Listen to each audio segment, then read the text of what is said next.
Akijaka bado kimeshaka kwanza shukuriwe Mungu alafu mama fata, isingekuwa wao singepata mkate.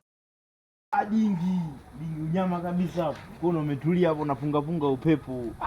Kama dingi unyama sana. Hizo lugha zako nakwambia kila siku rekebisha. Kama hutaki nikae hapa kwa amani, niache niondoke. Ungeniambia niondoke tu. Mbona hiyo ni lugha tu nzuri ya Kitanzania? Dogo, wewe unaelewa. Unafu nimekusifia dingi. Wewe unaelewa. Mimi sio dingi. Wewe sikufika hapa eti dingi, unyama. Kono umekaa kuelewa. Sawa, kwa sababu leo mimi nina shida, sawa? Mimi ngoja ninyoke direct. Kilichonileta hapa nikope tena. Yaani nikope tena. Dingi wangu. Hii ndugu yangu. Ina maana ukiachana na lugha zako zinazokuwa tatanishi. Naona mpaka leo hujawahi elewa kuwa hizo shilingi 10 ni za zamani, hazitumiki mpaka sasa. Na hazina thamani yote shilingi 10. Shilingi gani? Shilingi 10 ulizosema hivyo. Nimesema 10. Hizo ni shilingi 10. Basi ngoja tubadilishe. Basi nikope Msimbazi.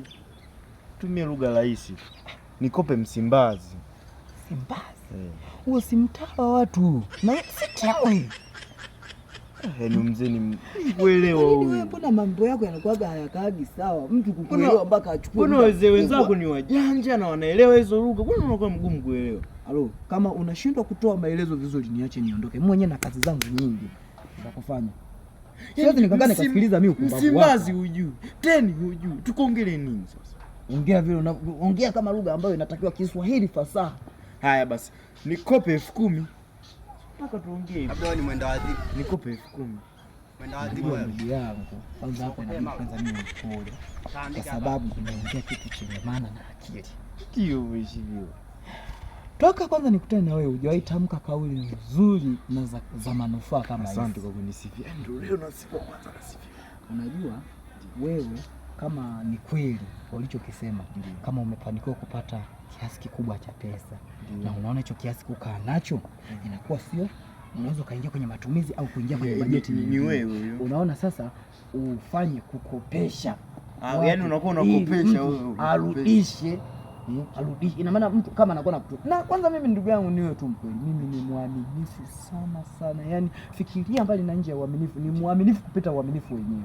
Ni kuhakikishia kuwa hiyo hela utapata. Na kwanza ndugu yangu sijawahi ona mtu kama wewe. Nitapata hela. Hata amejitoa na mtu anayejitangaza kisa pesa kiasi. Na mtu ambaye anajitoa kwa moyo wote kwenye pesa zake. Hataki hela zake ziharibike. Nani huyo?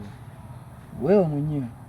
Yaani umefanya mambo mazuri. Yaani mzee, kwa nini unakuwa mgumu? Kumbe ukunielewa. Yaani namaanisha uchukue huo mkono, utoke na hela nyekundu huku ndani, unipe mimi unikopeshe. Umeona bwana? Yaani kumbe kuzunguka kote na kunipotezea muda. Mimi wewe. Yaani tulia. Sio kwamba hiyo hela nachukua tu. Nikipiga misho zangu huko nitakurudishia, haina shida hiyo. Yaani mimi nikukopeshe wewe hela. Ndio. Kwa lugha zako hizo fika nazo hapa. Unyama. Sijui nani. Kwani unyama utashindwa kurudishia hela yako mimi kwa sababu ya unyama? Umezunguka mno na lugha zako. Mara Simba, sijui nikukopeshe timu. Kwa hiyo hela unipe Simbazi.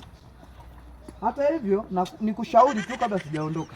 Jaribu kurekebisha lugha zako. Lugha zako zitakufanya ukose vingi.